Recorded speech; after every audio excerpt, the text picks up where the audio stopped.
time, that's not something that's a common thing to have. And the fact that in addition to having a camera, they thought to take pictures and said to themselves, I want to capture this moment. So, I mean, it seems like even though our I guess you call them clinical impressions seem to be that the family has trouble with communication. They seem to really value themselves as a family. And the writings, I think it was part of the family too. And I don't know if it was part of the education or what it was, but William wrote his journals. Yeah. The mother, instead of say going to the DA and asking for the justice, she chose to type out a letter. So, being able to type out a letter, that's another form of communication. She was a principal. So that kind of education type thing, she didn't necessarily just pick up the phone and call, which they did, that's also a form of communication, but she chose to write the letter because she put her feelings into the letter. Interesting. So maybe text was really important to the family. And so, we're getting all these ideas around about the film, but I mean, is there like sort of a message or a call to action, do you think? Well, I think kind of going back over different themes of things like how you see a lot in, I guess, different crime shows about people being innocent, like 30 years later being released and stuff, that the call to action, I would think, is to revisit older cases or older, I don't know, older points of policy, because a lot of the younger people now look at stuff and be like, that really happened? Yeah. Like, how did that happen? So I think that, to me, that's what that's representing, is starting to look at how, or either present to the younger people now, like, hey, this was only 20 years ago. Do you see what happened? So the show that's still correlating till now, And I mean, there's like, you could probably directly correct it to now with a lot of the police brutality. Yeah. And if you dug into some of those cases, you'd probably find some similar things, like kind of racism. Well, when we saw the film in class, that's the first thing that called to me. That was one of my first thoughts. This is still happening. Why is this still happening? You know what I mean? So I think that's part of our role as we go into our social work is, the social justice of it, the human rights. Yeah. To recognize that this is still a problem and it's going to affect many of our clients. And not only that, the trauma of it alone, but what we can do to help them with the trauma itself and the grief of itself. Like, this family has gone through so much, but still has not been able to grieve. So sort of like, so actually, yeah, so there could be kind of multiple calls to action. Like, there's institutional racism with law enforcement. And our favorite word, intersectionality. For real though. And then also just grief and how we cope with trauma. I think there's a little bit of kind of like advocacy in there, just because the family, like the film, like the calling and the letters, all of that. Good. Oh yeah. About their information or their voice or whatever they have like in mind. And helping like elevate that voice as well. Yeah, that's true. What about as a group? Maybe at this point in time, because we always think, well, how can we advocate? How can we do this policy? Well, I don't know how to do that. But what about the simplest form of, say, if you're in a group, in a room, in the school setting or in your personal setting, and someone makes a comment about somebody else, or, a racist joke, a comment about, as a person, would you say step up and say that's not right? Well, most people are scared. I mean, I could tell you, even being at the shelter, I had a lady, she's like brown, a little bit lighter than me, and she's like, well, yeah, with you black people or something like that. And I said, you're not white. And she said, I'm olive. She's olive. So, I mean, she made a distinction. Yeah,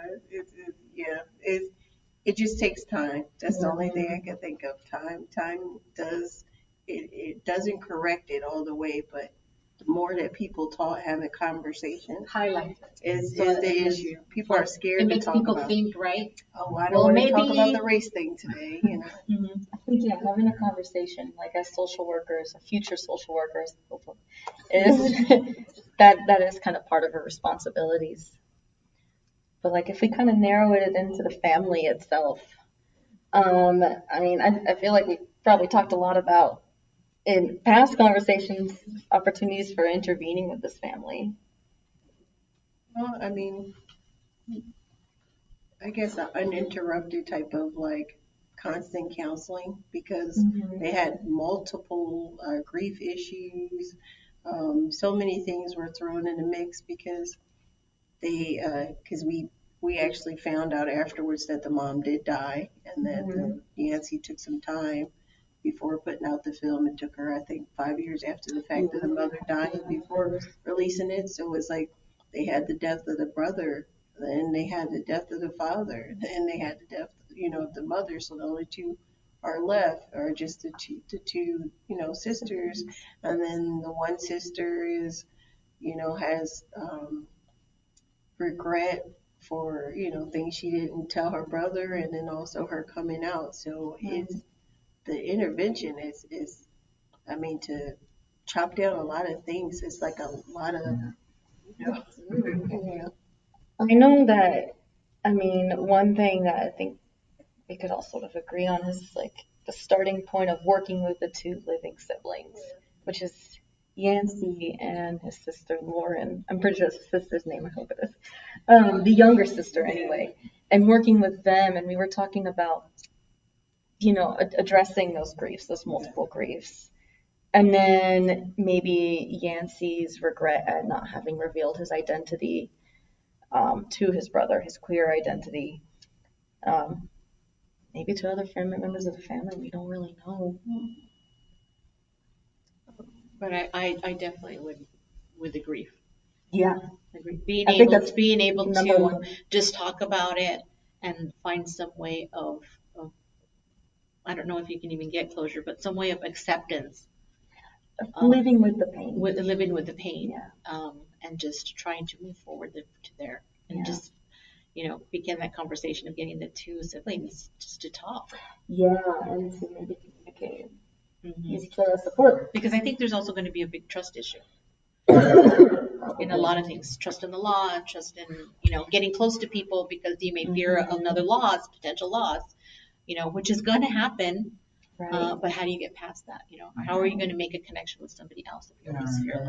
I also think that kind of draws into the communication through like the intervention kind of work helping Nancy work with his sister is like a good starting point for helping them to kind of trust and kind of communicate with others around them to Right. help them through what they need. Also go beyond the family and address maybe do some systems intervention like we talked about before. Policy changes, um, and maybe working to make the justice and legal system actually truly fair to all people. Um, I mean, I think we could probably agree that the justice system and the legal system in general is something that, Well, whose perspectives in the film were, um, well, it says, seems the most accurate. Because I guess we can also say, with the systems and the intervening, that when I guess Yancey talked to it was like the ADA or something on the phone, the one that yeah, would answer the questions, it was like he put it out with like no biases. Hey, this is what happened, and it made him cry because he wanted it to be some kind of big conspiracy, but it actually wasn't. It was just plain yeah, based on what was recorded and things that it was unfortunate that it wasn't addressed back then, but he kind of put it in a way that I believe that had to be accepting from that perspective. So, it's true. So it's like the way he said it sort of made it more reliable because he wasn't saying it with a lot of anger or emotion, even if he felt angry. yeah. Well, so are the communities part the same before and death? Are they accurate? The one thing I really the way the mother in particular describes the family is she's very super enthusiastic and kind of talks about her and her husband's marriage and their son with like a lot of happiness. It seems to be almost kind of glowing. And afterwards, it is, well, like we talked about before, very individualistic and independent. But you notice there was kind of an unspoken, there was a hierarchy Uh-huh. in the family. right? So it was the parents were at the top of the hierarchy. Oh, like it was kind of like That's how the come I same think a lot of structure. some things didn't go, that weren't said and weren't done because they didn't feel like that, like Because the when parents set that they precedent. set the precedence, That makes sense. and I don't know if it's just a family, if it's a cultural thing, it's a, all of that can come into that kind of hierarchy.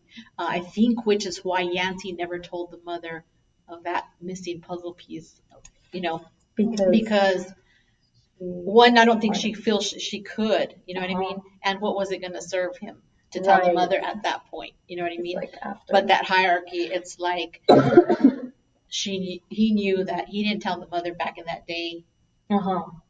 I'm going to get in trouble for not telling mom this back when I did that kind of Right. hierarchy. It was That's restructuring it. So, Yeah. I mean, they made the movie to kind of change their thoughts and perceptions, and that's how they're moving forward. Yes.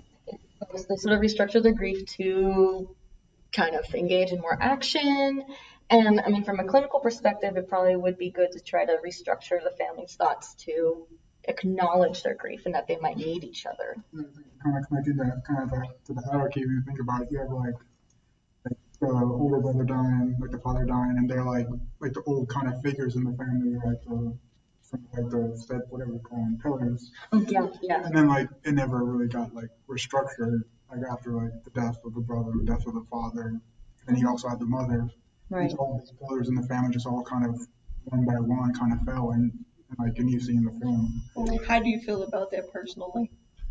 But personally, like I guess like my opinion of what made me feel. Like Yes, over that's the 8 years movie. saying, Honestly, Having I talked was, about I was kind of frustrated mostly just because of the line where the mother said where she kind of regrets teaching the children about kind of character but not color. Like, in one sense, like, she's not wrong in that, but I think both are important. Like to see the characters important for like self-esteem, knowing your self-worth. Also seeing that your color is also important for understanding how others see you in relation to yourself.